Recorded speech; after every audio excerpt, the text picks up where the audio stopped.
আসসালামু আলাইকুম রহমতুল্লাহ।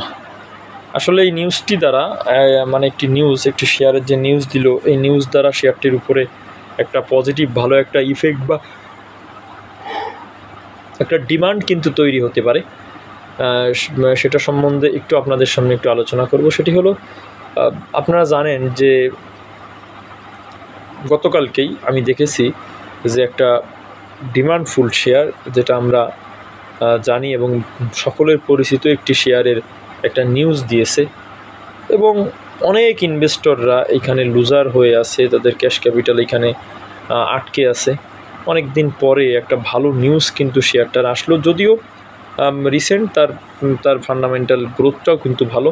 শেয়ারটা হলো জিপিএইচ ইস্পাত। আপনারা জানেন জিপিএইচ ইস্পাতের রাইট শেয়ার দেওয়ার একটা সিদ্ধান্ত হয়েছে এবং আমি এতটুকু বলবো, রাইট শেয়ারটা যেটা দিবে সেটা হলো 3টা শেয়ারই আপনার একটা শেয়ার দিবে।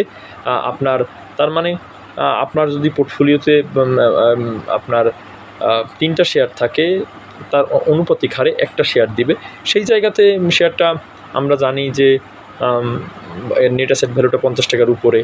রিসেন্ট 2টা কোয়ার্টার ভালো দিয়েছিল, ফাইনাল কোয়ার্টারটাও ভালো, যদিও 15 পয়সা কম আসছে গত বছর থেকে। পি রেশিওটা কিন্তু আমরা দেখেছি 15 পয়েন্ট সামথিং।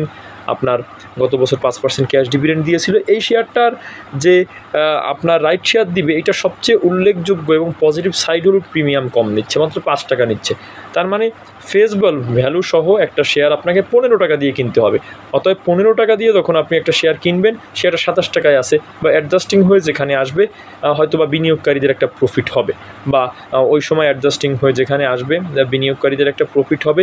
যেহেতু আপনার শেয়ারটার প্রিমিয়াম কম নিচ্ছে, অন্য শেয়ারে আমরা এর আগে দেখেছি 15 টাকা, 20 টাকা, 25 টাকা, 30 টাকা পর্যন্ত প্রিমিয়াম নিতে। যেহেতু 5 টাকা প্রিমিয়াম নিচ্ছে, মানুষ কম দামে শেয়ারটা কিনতে পারবে। রাইট পেলে তো আপনি যে পরিমাণ রাইট পাবেন তার পেমেন্টটা আপনাকে জমা দিতে হবে। সেই ক্ষেত্রে 15 টাকায় কিন্তু একটা শেয়ার আপনি পেয়ে যাচ্ছেন। এই কারণে এত ডাউন প্রাইসে আপনি শেয়ারটা পাবেন। এই কারণে রাইট খাওয়ার জন্য অনেকে উৎসাহী হবে এবং আমি মনে করি শেয়ারটার ডিমান্ড কিন্তু আগামী দিনেই কিন্তু একটা ভালো ডিমান্ড দেখতে পাবো। যদিও এইটা তারা দিবে, এই জন্য আবেদন করছে নিয়ন্ত্রণ সংস্থার কাছে, তারা অনুমোদন করলেই কিন্তু হয়ে যাবে। একটা রেকর্ড ডেটও হয়তো বা অ্যানাউন্স করছে তারা।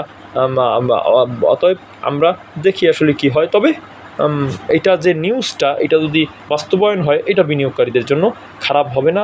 যারা এই শেয়ারটি ধরে রেখেছেন, সকলে ভালো থাকবেন, সুস্থ থাকবেন। আসসালামু আলাইকুম রহমতুল্লাহ।